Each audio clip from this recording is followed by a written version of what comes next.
दोस्तों नमस्कार। आशा है कि आप अच्छे होंगे। आपका दिन खुशी से गुजरे, इसी के साथ हम इस वीडियो का शुभारंभ करते हैं। दोस्तों आज हम चर्चा करेंगे कि मैंने देखा है कि भारतीय ग्लोबल से हिंदू सेना है, वो कहती है कि जो सलमान मौमिका ने के जो कुरान को जलाया, उसको जलाने की क्या ज़रूरत थी। और मैं डर के कोई मुँह नहीं छिपा रहा हूँ। मैं इसलिए कर रहा हूँ जिससे आपको अच्छा लगे। फंक्शन है, एक सामाजिक फंक्शन है, शादी ब्याह नहीं है, लेकिन एक फंक्शन है। लाइटें जगमग कर रही हैं, तो उसके आगे बैठ कर ये वीडियो बना रहा हूँ। तो सलमान मौमिका ने कुरान जलाई, वो गलत बात थी, नहीं जलानी चाहिए। और जो ये कथावाचक कथाएं कर रहे हैं, जो पाखंड का जाल फैला रहे हैं, ठग बाबा और महात्मा, इनके ऊपर क्रिटिसाइज नहीं करना चाहिए। शंकराचार्य कुछ भी बोले, उनको कांग्रेसी शंकराचार्य कहकर उनका अपमान नहीं करना चाहिए। तो ये उन लोगों का पेज है, जो ग्लोबल हिंदू सेना है, गद्दारों का पेज है, जिनको हिंदुओं से कोई सरोकार नहीं। ये सेकुलर और जिहादवादी और वामपंथियों का चेहरा है, जो जगह जगह फेसबुक पर दिखता है। तो आपको समझ लेना चाहिए, इन जिहादी और वामपंथियों को समझ लेना चाहिए किस तरह ये रंग बदल बदल कर आते हैं। जिस तरह कि रावण भी साधु का वेश बनकर सीता का हरण कर ले गया था, उसी तरह आज ये फेसबुक पर सो कॉल्ड भारतीय हिंदू ग्लोबल सेना आ रही है। हालांकि मैंने उसको जवाब दिया है कि कुरान कब से धार्मिक पुस्तक हो गई, पैगंबर मोहम्मद कब से अच्छा व्यक्ति हो गया। एक अच्छी धार्मिक किताब की क्या ज़रूरतें होती हैं? एक अच्छी धार्मिक किताब की ज़रूरतें होती हैं कि वो अध्यात्म को बढ़ाए, भाईचारे को बढ़ाए, लोगों में सद्भावना पैदा करे, जो कि हमारी सनातन संस्कृति का अंग है। लेकिन ये कुरान कहीं से भी इस तरह की नहीं दिखती है कि ये भाईचारा बढ़ा दे। ये सनातन संस्कृति के विरुद्ध भाईचारे की बजाय नफरत पैदा करती है।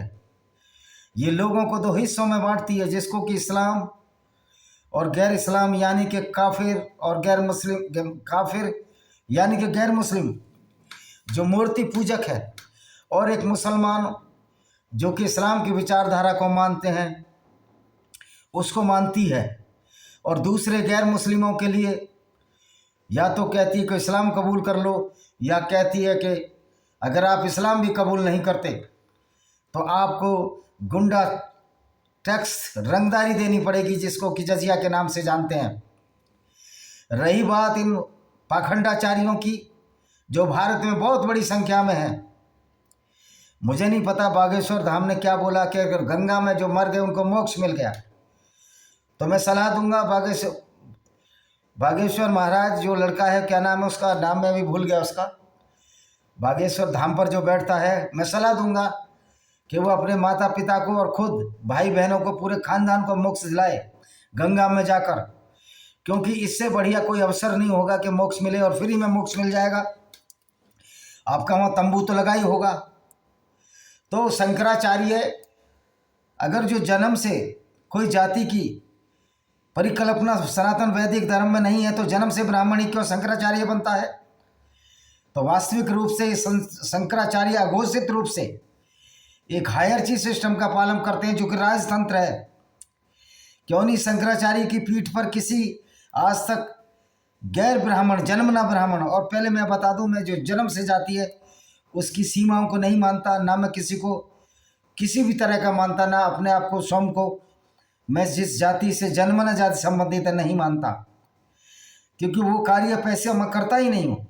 जो काम पशुपालन का था, जो पेस्टोरल कम्युनिटी है हमारी, खेती करने वाली जात है, मैं वो करता ही नहीं हूँ। तो मैं उस जाति को कैसे मानूं? मैं मानता हूँ कि शंकराचार्य विद्वान है, सब अध्ययन करते हैं। तो क्या गुरुकुल कांगड़ी में जो बच्चे जो जन्मना ब्राह्मण नहीं है, वो भी तो वेदों का अध्ययन करते हैं, तो उसमें से क्यों नहीं शंकराचार्य बनाया जाता? कोई सो कॉल्ड जो गैर ब्राह्मण जन्मना है, मैंने फिर बोल दिया, फिर मैं आपको क्लियर कर दूं, वाजे कर दूं, मैं जन्म और के आधार पर जाति को नहीं मानता। तो फिर उसको क्यों नहीं बनाया जाता? तो ये धर्म पर बातें करना आप लोगों को शोभा नहीं देता। निश्चित तौर पर ये हिंदुओं के नाम पर जो सेना बनाई है, हिंदू में आपस में लड़ाई के लिए बनाई है, और इसमें वामपंथी और जिहादी घुसे हुए हैं। तो दोस्तों, आज हम अपने सब्जेक्ट पर आते हैं। जो हमारा आज का विषय है, जो मौजू है, वो ये है, क्या कुरान एक धार्मिक किताब है, या क्या कुरान लोगों की भलाई के लिए पैदा हुई है? इस पर आज हम चर्चा करेंगे। और कुरान का मौजू क्या है, कुरान किस तरह से गैर मुस्लिमों के लिए एक डेथ वारंट है, कत्ल करने का कार्य करती है, इस पर चर्चा करेंगे। और पैगंबर मोहम्मद, जिसको कि दुनिया के करोड़ों मुसलमान रोल मॉडल मानते हैं, कि वास्तव में पैगंबर था। तो आइए सबसे पहले चर्चा करते हैं कि कुरान एक धार्मिक ग्रंथ है। धार्मिक ग्रंथ में क्या होता है? धार्मिक ग्रंथ में अध्यात्म होता है, लोगों से सद्भावना होती है। पूरी दुनिया को दो हिस्सों में बांटने की परिकल्पना नहीं होती। वेदों में लिखा है कि वसुदेव कुटुंबकम, यानी कि पूरा दुनिया ही हमारा परिवार है। इसका मतलब है कि जो वेद है वो ज़्यादा धार्मिक किताब है, अध्यात्म की किताब है। और धार्मिक और आध्यात्मिक में बहुत फर्क है। अगर आप अंडा नहीं खाते, मांस नहीं खाते, लेकिन ऐसे प्राणी को पाल रहे हैं जो अंडा खा सकता है या मांस खा सकता है, मैं जरूरी नहीं कि मैं हिंसा करके लाऊं। अगर वो शिकार करता है तो उसका स्वभाव है, वो है अध्यात्म। अगर अंडा खाने से किसी की जान बच रही है, खासतौर पर पशुओं की, तो उनको अंडा खिलाया जाए, ये है अध्यात्म। और धर्म एक सेपरेट विषय है। धर्म में प्योर दूसरी चीज़ें हैं जो आपके धार्मिक आस्था को प्रभावित करती हैं। तो कुरान में तो साफ साफ लिखा गया है, कुरान के चैप्टर 9 आयत नंबर 5 में लिखा गया है कि जब रमज़ान के पवित्र महीने बीत जाए तो काफिरों यानी गैर मुस्लिमों को कत्ल करो, उनको जहाँ पर कत्ल करो।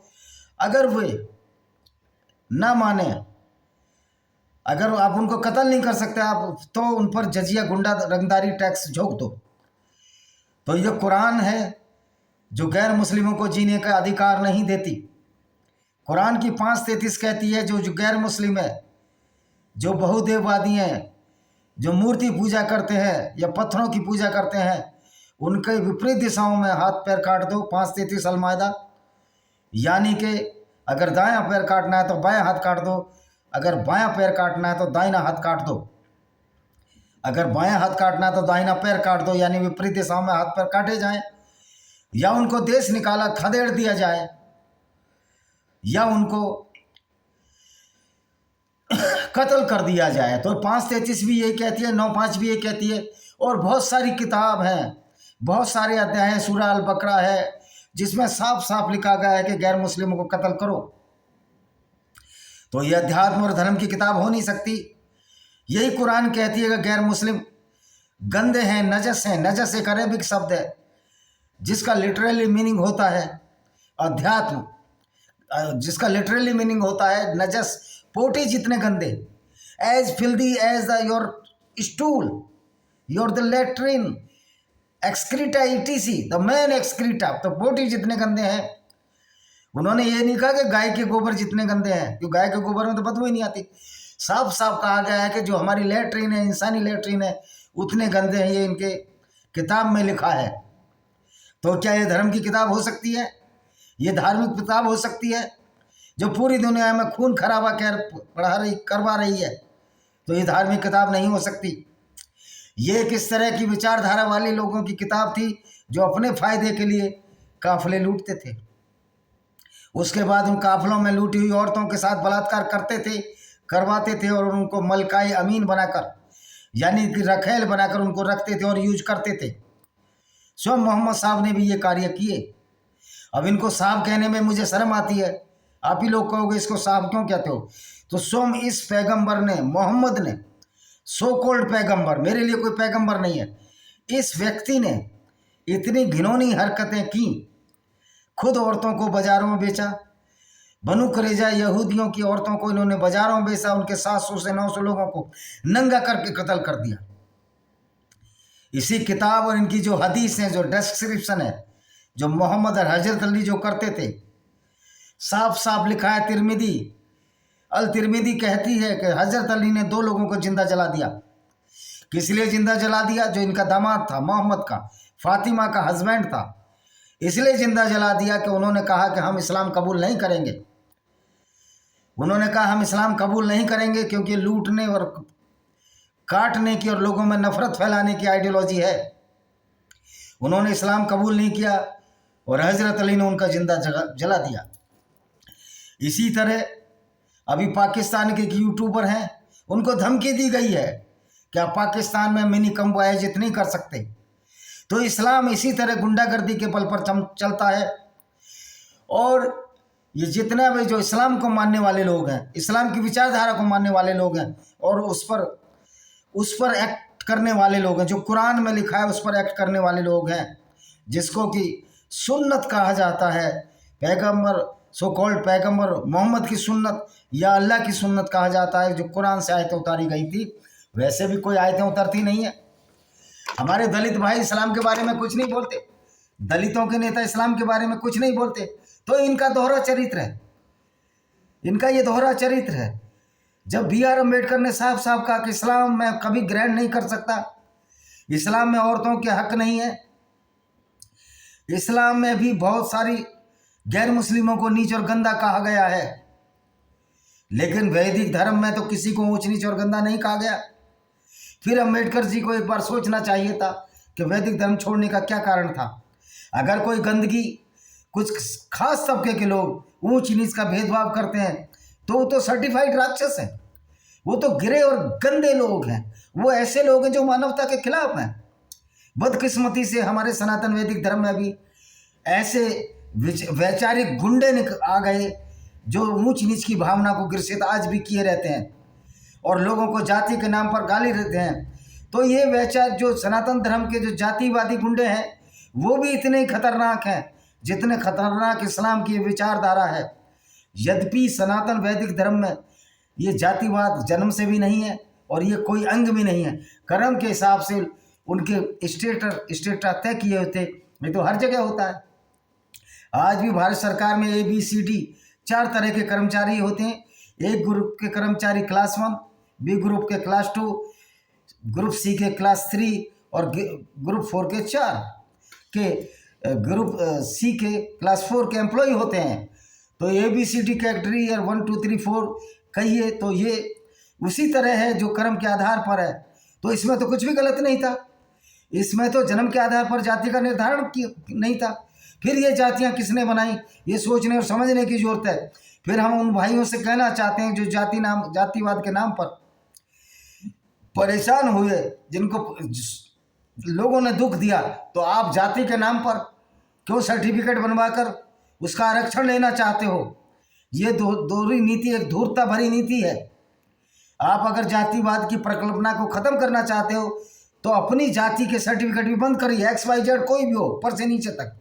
मैं किसी पर्टिकुलर या दलितों के और OBC के खिलाफ नहीं बोल रहा, मैं सबके खिलाफ बोल रहा हूँ, सबके बारे में बोल रहा हूँ। क्योंकि जो ये कहते हैं हमको रिजर्वेशन नहीं है, उन लोगों को भी 10% रिजर्वेशन दिया है, जो 12-15% देश की आबादी जिनको सामान्य वर्ग कहते हैं, रिजर्वेशन दिया है। जो अगर वो गरीब है तो ये रिजर्वेशन तो OBC को मिल रहा है। फिर OBC और जनरल के रिजर्वेशन में तो कोई फर्क ही नहीं है, सिर्फ शेड्यूल कास्ट शेड्यूल ट्राइब को रिजर्वेशन क्रीमी आधार पर नहीं मिलता है। तो ये मोहम्मद की जो आइडियोलॉजी थी, एक ऐसा रिजर्वेशन आरक्षण है जिसमें इसको लेने वाला, इस्लाम में रहने वाला दूसरों की औरतों को लूट सकता है, बलात्कार कर सकता है, क्योंकि इस्लाम का अल्लाह इसको ये कहता है कि आप करिए। क्योंकि साफ साफ लिखा गया है, जो गैर मुस्लिम औरत है अगर आप उसको लूट लो, युद्ध में आने पर लूट लो, तो उसको मलिका अमनियत बना सकते हैं। और इस मोहम्मद ने तो ये किया। सफिया बिन्त हुइया के किनान अल रबी को गर्म पत्थर से रगड़ रगड़ कर मार दिया। वो एक यहूदी कबीले का खजांची था, खजांची की चाबी लेने के लिए उसको रगड़ रगड़ कर मारा गया और उसने इस पर चाबी का भेद नहीं बताया तो उसको कत्ल कर दिया गया पैसे के लिए। फिर ये मोहम्मद कहता था कि दुनिया तो आखिरत की है, इस दुनिया से तो कोई लेना देना नहीं है, मरने के बाद दूसरी दुनिया है। तो इस धन के लालची ने, कामांध व्यक्ति ने क्यों दूसरे के काफिले लूटे और उसको मार दिया खजाने की चाबी के लिए? क्यों उसने किनान अल रब की पत्नी जो 17-18 साल की थी उसके साथ उसके पिता को मारा, हुइया को मारा और उसी के साथ उसी रात उसके साथ बलात्कार किया। यह है मोहम्मद का करैक्टर। जुवारिया के साथ भी यही हुआ। मारिया अल-किबतिया को इसने गिफ्ट में लिया, जो कॉप्टिक क्रिश्चियन ईसाई थी। इसने अलेक्जेंडर के गवर्नर अल-मुकौकस को एक चिट्ठी लिखी कि आप इस्लाम कबूल कर लो। अल-मुकौकस चालाक व्यक्ति था, वो जानता था मोहम्मद का नैतिक चरित्र किस तरह का है, किस तरह इनका नैतिक पतन हो चुका है, किस तरह काम वासना उसकी कमजोरी है।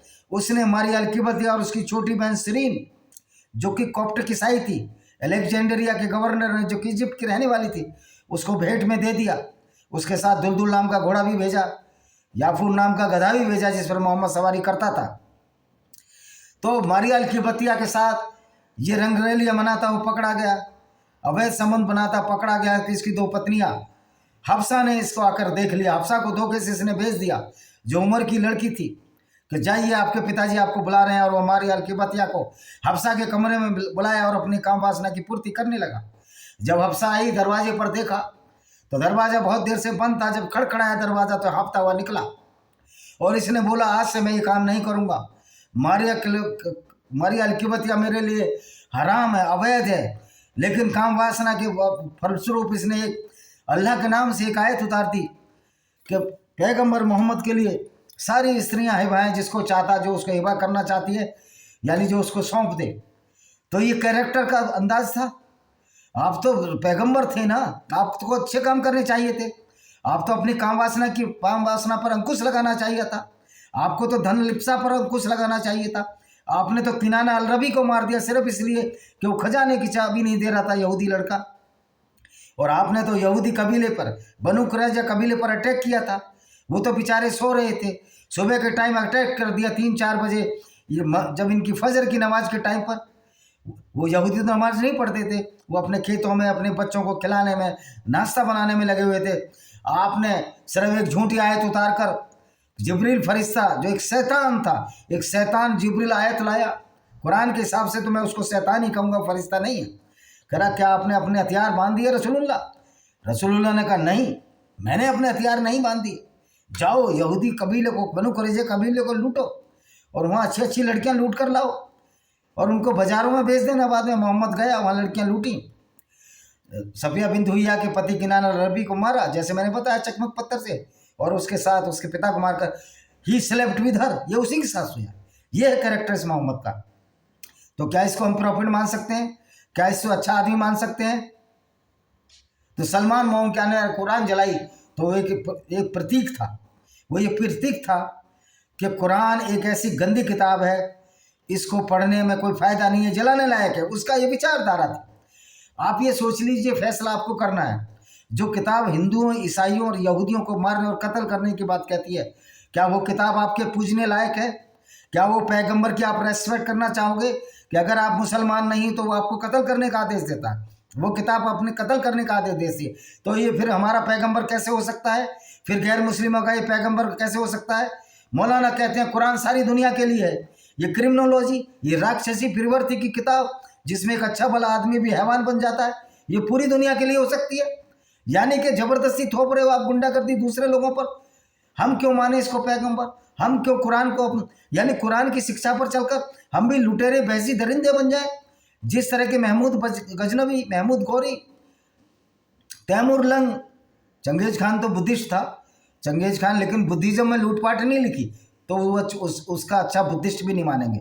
वो अपना कुकर्म करता था। लेकिन यहाँ जो मोहम्मद गौरी, गजनी, अहमद साहब अब्दाली आए, ये सारे लुटेरे थे। और लुटेरे इसलिए थे कि इस्लाम का पैगंबर भी लुटेरा था।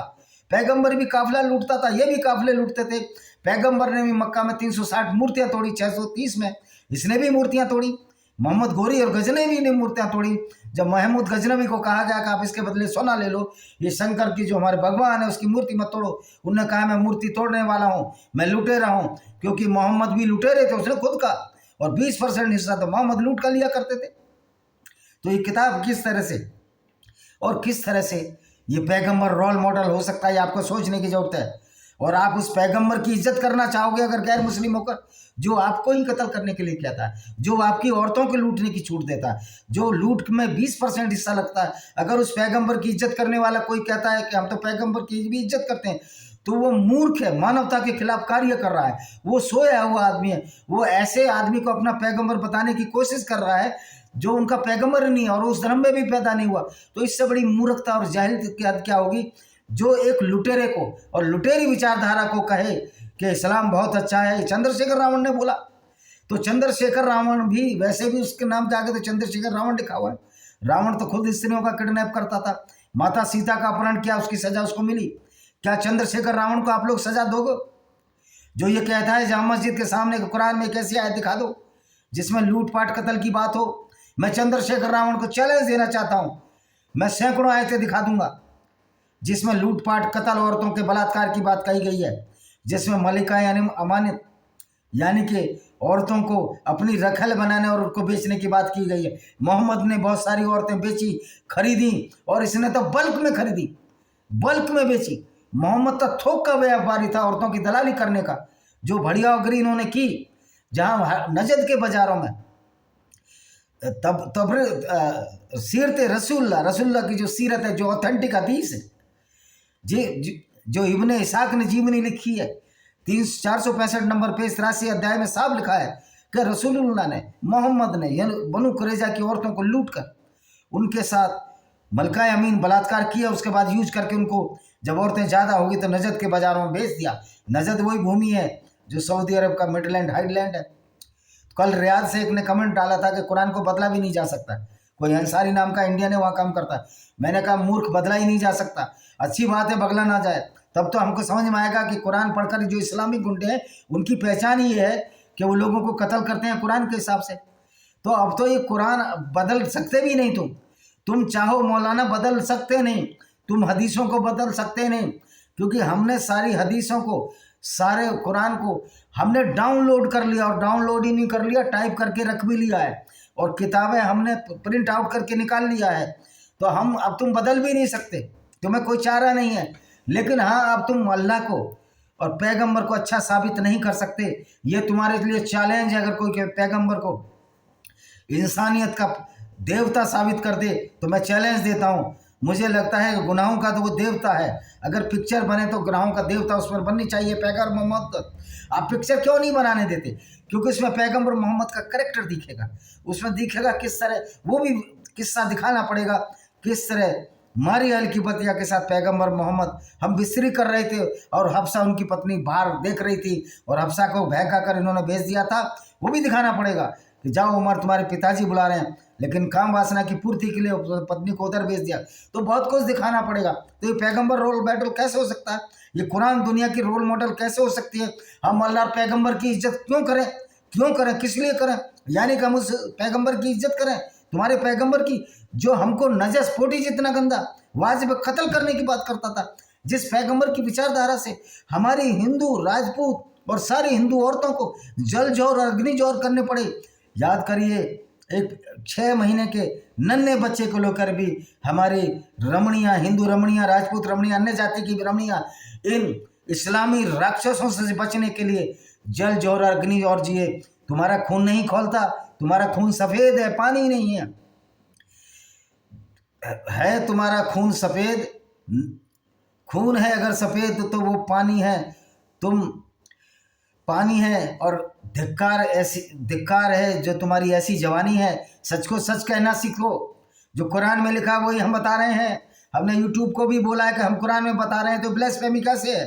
अगर ब्लेसफेमी करती है, सबसे बड़ी ब्लेसफेमी की किताब है, सबसे बड़ी इंसानियत की दुश्मन है, तो ये कुरान है, अल्लाह है, उसका पैगंबर मुसलमानों का, हमारा वो पैगंबर हो ही नहीं सकता। अकर्रम मुकर्रम है, एक पठान है, अफगानिस्तान के बसे हैं, हमारे ज़िले हापुड़ ज़िले में रहते हैं, कहीं सियाना बुलंदशहर ज़िले में है, बॉर्डर है। कहते हैं अपनी माँ को एक वीडियो डालते हैं कि नबी के रास्ते पर चलो। अम्मा भी कहती है नबी के रास्ते पर चलो। उस बेचारी अम्मा को और हमारे अकरम मुकर्रम साहब को क्या पता कि नबी का रास्ता किस तरह बलात्कारी लूट का इतिहास है, किस तरह से गैर मुस्लिमों को कत्ल करने का इतिहास है, किस तरह से काबा की मूर्तियां तोड़ने का इतिहास है, किस तरह से हजारों हिंदू मंदिरों को तोड़कर उस पर मस्जिद बनाने का इतिहास है, किस तरह अकबर, जिसको महान कहते हो, उसने भी कांगड़ा में काली गांवों का वध किया और पुजारियों का वध किया था। वो तुम्हारा महान है? हाँ, इस्लाम में वही महान होता है। जो जितना बड़ा लुटेरा हो, जितना बड़ा कातिल हो, जितना बड़ा झूठा हो, जितना बड़ा नफरत फैलाने वाला हो, वो उतना ही बड़ा मुसलमान और सच्चा मुसलमान माना जाता है। यानी कि अब सच्चे मुसलमानों में तालिबान आते हैं, सच्चे मुसलमानों में अबू बकर अल बगदादी आता था, सच्चे मुसलमानों में वो जो मारा गया उसामा बिन लादेन आता था, सच्चे मुसलमानों में हाफिज सईद आते हैं, सच्चे मुसलमानों में मसूद अजहर आते हैं, क्योंकि ये भी इस्लाम की उसी विचारधारा पर चल रहे हैं, लूटने खसरटने और बलात्कार करने की गैर मुस्लिमों के साथ। तो जो पाकिस्तान है गुंडों अयासियों का और इस्लामिक गुंडों का अड्डा बन चुका है। भारत में भी जो कुरान पर चलते हैं और वैसा कार्य भी करते हैं वो भी इस्लामिक गुंडे हैं। अब देखिए, हम मुसलमान भाइयों को ये समझाना चाहते हो, आपको अच्छा इंसान बनना पसंद है या अपने आप को इस्लामी गुंडे की परिभाषा से सुशोभित करना, ये चुनना आपको है। आप अपने अच्छे कर्म कीजिए, इस जहर को बाहर निकालिए, मोहम्मद को पैगंबर मानना बंद कीजिए। कुछ लोग जो राक्षसी प्रवृत्ति के वो पैगंबर मानेंगे, हर जगह राक्षस हुए, हर युग में राक्षस हुए, तो उन राक्षसों के वध करने के लिए हमारे पास कानून है, तर्क है, शास्त्र है, और उसके बाद हमारे पास पावर है, आर्मी है, मिलिट्री और सेना है, और उसके बाद बचता है तो काफिरों की, जिनको की गाली दी जाती है, उनकी बहुत बड़ी सेना जो मुसलमानों से 4 गुने से भी ज़्यादा बड़ी है और बड़ी ताकत है। हम सब मुसलमानों को कत्ल करने की बात नहीं कहते, हम उन लोगों को जरूर सज़ा देनी चाहिए, कानूनन सज़ा दो। अगर वो कानून की पकड़ से बाहर हैं तो हम पब्लिक को सज़ा देनी चाहिए कि उनको, अगर हमारे काफिर का सर तन से जुदा होता है तो ऐसे इस्लामी आतंकवादियों का 1000 लोगों का अगर कत्ल किया जाएगा या उनको गोलियों से मारा जाएगा, उसके बाद ये जो आग है, जो इस्लाम की विचारधारा है, उसको रोक सकते हैं। नहीं तो वो षड्यंत्र में सफल होंगे, आप विफल होंगे। आपकी नस्लें, आप अपनी नस्लों को क्या जवाब दोगे? आप अपनी नस्लों को हिंदू मुस्लिम भाईचारे में बहुत बड़ा धोखा दे रहे हो, क्योंकि मुसलमान तो जानता है कि हिंदू भाईचारा हो ही नहीं सकता, क्योंकि तो काफिर है। सूरह अल बकरा चैप्टर 2 में साफ साफ लिखा है कि किसी भी गैर मुस्लिम से दोस्ती नहीं करनी, अल्लाह नाराज होता है। तो भाई मैं इन सो कॉल्ड संप्रदाय, इनसे जो अपने को बोलते हैं हम सेकुलर, से पूछना चाहता हूँ, यार तुम अल्लाह को नाराज क्यों कर रहे हो? आप क्यों हिंदू मुस्लिम भाईचारा चाहते हो? भदौरिया जी, आप क्यों हिंदू मुस्लिम भाईचारा चाहते हो? अखिलेश यादव, आप क्यों हिंदू मुस्लिम भाईचारा चाहते हो? क्या तुम सोचते हो लोग मूर्ख हैं? क्या हिंदू मूर्ख हैं या गैर मुस्लिम मूर्ख हैं? तुम कोई पैगंबर हो, अखिलेश यादव कोई पैगंबर है या अल्लाह है? अल्लाह की बात मुसलमान मानेगा और अल्लाह कहता है गैर मुस्लिम से दोस्ती नहीं रखनी। तो भारत में या हो पूरी दुनिया में हिंदू मुस्लिम भाईचारा हो नहीं सकता जब तक ये राक्षसी प्रवृत्ति की किताब या विचारधारा है रहेगी। हिंदू मुस्लिम भाईचारा ने क्या, इनके 73 फिरके भी आपस में लड़ लड़ कर मरेंगे। सिया सुन्नी को काफिर कहता, क्योंकि मोहम्मद ने एक ऐसी इनको मानसिक बीमारी दे दी है जो कोरोना से भी ज़्यादा खतरनाक है। और मज़े की बात है, बड़े पढ़े लिखे लोग, डॉक्टर इंजीनियर भी उस पर विचार कर रहे हैं कि धरती गोल नहीं चपटी है चादर की तरह, पहाड़ ऊपर से गाड़ दिए, आदम और हव्वा एक दिन में बन गए, जबकि हमने बताया था खरबों वर्ष में मानव का विकास हुआ, अरबों वर्ष में मानव का विकास हुआ। जो आज का मानव है वो करीब 2.5 लाख वर्ष पूर्व इस स्वरूप में आया है। तो आशा ये समझ में आ गई होगी कि इस्लामी विचारधारा का हम क्यों रेस्पेक्ट नहीं करते हैं, क्यों पैगंबर रोल मॉडल नहीं है और कुरान कोई अच्छी किताब नहीं है, कोई धार्मिक पुस्तक नहीं है। इसी के साथ मैं इस वीडियो का समापन करता हूँ। आशा है कि आपको वीडियो पसंद आएगी। वीडियो को शेयर करें, चैनल को सब्सक्राइब करें। देखिए, इसको ज़्यादा से ज़्यादा सब्सक्राइब करें, इसको शेयर ज़्यादा करें। यूट्यूब तो वैसे ही हमारे पीछे लगा रहता है, ये हमारी जान के भी पीछे है।